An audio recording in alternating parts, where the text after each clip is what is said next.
หนึ่งรูปอย่างเดียวใครพิจารณาเห็นยังไงนั่นไม่ต้องเสียงนะเอารูปอย่างเดียวเนี่ยเอามาโต้วาทีกันว่าใครจะแน่กว่ากันนั่นเอาให้กิเลสตัณหาว่าก่อนนะรูปมันดียังไงอันนี้ก็จะพัฒนาตามเรื่องเดิมของมันตามมาถนัดรูปก็ดีอย่างนั้นนะกันเล่ามารูปน่ะหน้าสวยหน้ากอดหน้าจูบหน้าชมดีอย่างนั้นดีอย่างนี้ก็ว่ากันตามภาษาเพลงของกิเลสตัณหาไม่มีคำว่าสกปรกโสโครกเลยดีอย่างไรเป็นหน้ากอดอย่างไรหน้าจูบอย่างไรหน้ากอดคอนี่ก็ว่าตามภาษาของกิเลสตัณหาอย่างเดียวนั่นนี่เพลงกิเลสมีแต่ความงามความสวยอย่างเดียวความรักความใคร่กำหนัดอย่างเดียวเท่านั้นนี่ใจมันหลงกันแค่นี้ที่เมื่อเพลงของกิเลสตัณหามันไปแล้วนะไอ้ปัญญาว่าดูสิมีความคิดเห็นเข้าใจว่ายังไงรูปอันนี้นั่นไอ้สติปัญญาก็จะขึ้นไปก็ว่ากันเลยรูปเกิดมาเป็นของไม่เที่ยงมันไปอะไรเนี่ยปัญญาจะไปอะไรเป็นของไม่เที่ยงนี่สูตรไม่เที่ยงก็ว่าพรรณนากันไปคำว่าไม่เที่ยงมีอะไรคือการเปลี่ยนแปลงของสังขารร่างกายตั้งแต่วันเกิดจนถึงปัจจุบันมีการเปลี่ยนแปลงอย่างไรไม่เที่ยงอย่างไรนี่ดูสิปัญญาจะพันละนามาจากแต่ในท้องแม่ก่อนรูปนี่จะเกิดขึ้นจากอะไรเกิดขึ้นจากกาละเนี่ยภาษาเปิดมาพ่อแม่ทั้งสองคำสองฝ่ายเกิดขึ้นมา7 วันเป็นอย่างไร14 วันเป็นอย่างไร15 วันเป็นยังไงเดือนหนึ่งเป็นยังไงนั่นนี่ปัญญาสอดแทรกกันมาอธิบายว่ารูปเกิดมาได้ยังไงจนถึงว่าเป็นก้อนเลือดเนื้อปัญจสาขาแตกตุ่มออกมา5 ตุ่มตุ่มแขน2 ขา 2 หัว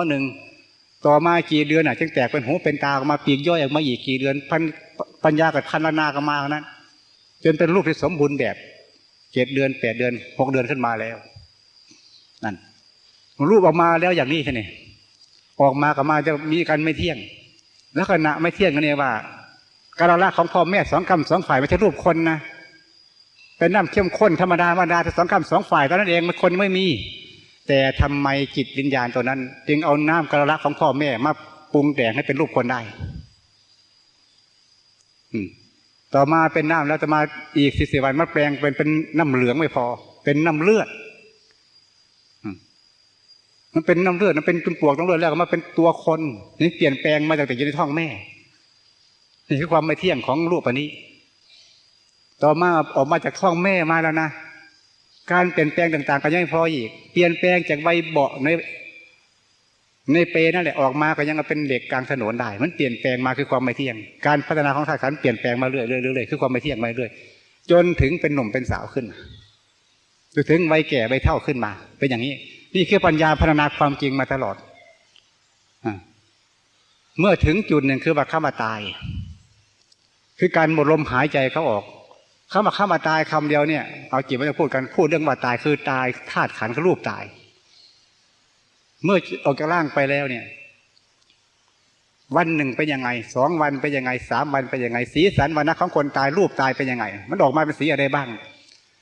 ปัญญาทีนี้ก็ต้องพัฒนาออกมาเป็นอย่างนี้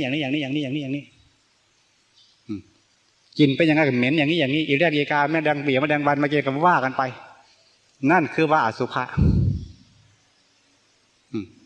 คำว่าอสุภะมาจากความสกปรกโสโครกของรูปอันนี้ออกมาตัวนี่แหละมันไปสักข้านกันกับว่าความสวยงามของตัณหาที่มันพูดกันนี่มันข้านกันแล้วล่ะข้านในตัวว่าแต่ก่อนตัวตัณหากิเลสเป็นว่าสวยอย่างนั้นงามอย่างนี้เนี่ยมันคัดค้านทันทีนี่คือว่าสักข้านกันว่าใครจะพูดแน่กว่ากันถูกต้องกว่ากันนะครับว่ารูปอย่างเดียวนี้ถ้าว่าตายไปแล้วไปยังไงเนี่ยหมดสภาพคือว่าอนัตตาของสุดท้ายนั่นในสุดท้ายถ้าว่าหญิงสาวงามถ้าได้ฟังประโยคหนุ่ม2 หนุ่มฟาดปากกันอย่างเนี้ยใครจะมีความเห็นอย่างไรนั่นนางสาวงามคือใจนั่นแหละมันจะหันเหมาหาปัญญาทันทีเพราะปัญญาพูดชัดเจนถูกต้องทุกมุมทุกแง่แต่เริ่มต้นเกิดจากรูปมาจนอวสานหรือเกิดมารูปตั้งอยู่อย่างไรสติปัญญาพัฒนาการตั้งอยู่ของรูปเป็นยังไงแก่เป็นยังไงเก็บเป็นยังไงพัฒนามาถูกต้องทั้งหมดไม่ผิดพลาดเลยความจริงของรูปตั้งอยู่เกิดมาตั้งอยู่ยังไงพัฒนาไปหมดทุกรอบนี่ใจก็ต้องรับฟังปัญญาเมื่อตายแล้วเป็นยังไงรูปเป็นยังไงสลายเป็นยังไงก็ต้องพัฒนาไปสุดขีดสุดฤทธิ์นั้นละใจตัวนี้จะมีความเห็นค่อยตามปัญญาตัวนี้มันจะเข้าใจว่าเราก็ ถูกกิเลสหลอกมาหลายกับหลายกันแล้วว่านี่นั่นใจเป็นคิดออกมาหมุนตัวกลับทันทีเลยนี่ว่าเอาความคิดมาโต้วาทีกันระหว่างปัญญากับกิเลสใครจะแน่กว่ากันแต่นั้นการปฏิบัติเพื่อแก้ปัญหาตัวนี้ต้องฝึกปัญญาให้มันแนบแน่นฉลาดเฉียบแหลมคมคายพูดความจริงอธิบายความจริงชี้แนะความจริงให้ใจฟังตลอดเวลาเมื่อใจเราได้ยอมรับเห็นความจริง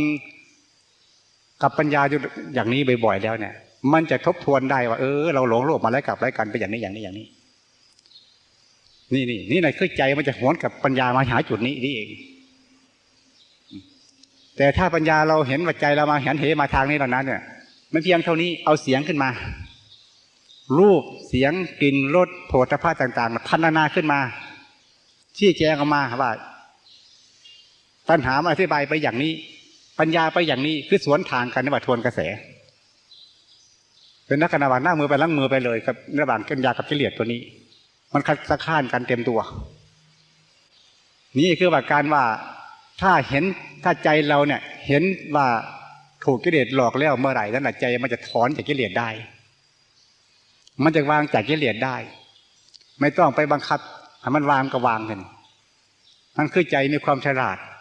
ใจมีความรอบรู้ตามความเป็นจริงนั่นแหละว่าใจเราเนี่ยก็เรามีตาสว่างขึ้นมาคือปัญญาใจนี่จะมองเห็นกิเลสเป็นทุกข์เป็นโทษเป็นภัยแต่ก่อนเคยหลงไหลกับกิเลสตัณหามานมนานยาวนานมาแสนปีหลายล้านปีก็ตามแต่บัดนี้ใจมันมองเห็นว่าเราถูกหลอกซะแล้วถูกกิเลสต้มตุ๋นมาเราซะแล้วเราหลงตามกิเลสตัณหามาอย่างนี้แล้วเป็นทุกข์เกิดแก่เก็บตายกับโลกนี้มาแล้วกับรายกันเพราะตัณหากิเลสเป็นต้นเหตุให้เราหลงซะแล้วนั่นเอาไปมานิพพิทาใจมันจะเบื่อหน่ายในกิเลสส่วนนั้นๆมันจะไม่มาเป็นแฝงถึงกิเลสต่างๆจะมา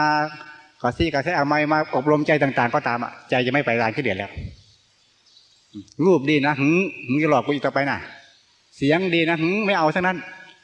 นั่นต่อไปนะอนาคตต่อไปนั่นกิเลสต่างๆกิเลสต่างๆต่างๆจะมากระซิบใจกระซาบใจให้ดึงตามคืนตามเดิมจะไม่ไปซะแล้วไม่ไปนั่นคือวันละจากความเป็นมิตรละจากเป็นคู่รักซึ่งกันและกันมาก่อนนี่เข้ามาละคือใจจะละเองข้อสำคัญว่าให้ใจเราได้เห็นทุกข์เห็นโทษเห็นภัยในกิเลสนั่นก่อนนั่นคือนักปฏิบัติเขาจะละอาสวะกิเลสเขาละส่วนนั้นคือใจเราจะรู้เห็นว่ากิเลสตัณหาเป็นทุกข์เป็นโทษเป็นอะไรบ้างเห็นซะก่อนจึงจะละกันได้นี่คือปัญหาต่างๆจะแก้กันต้องเห็นเป็นอย่างนั้นต้องรู้จักปัญหาซะก่อนจึงแก้ปัญหาได้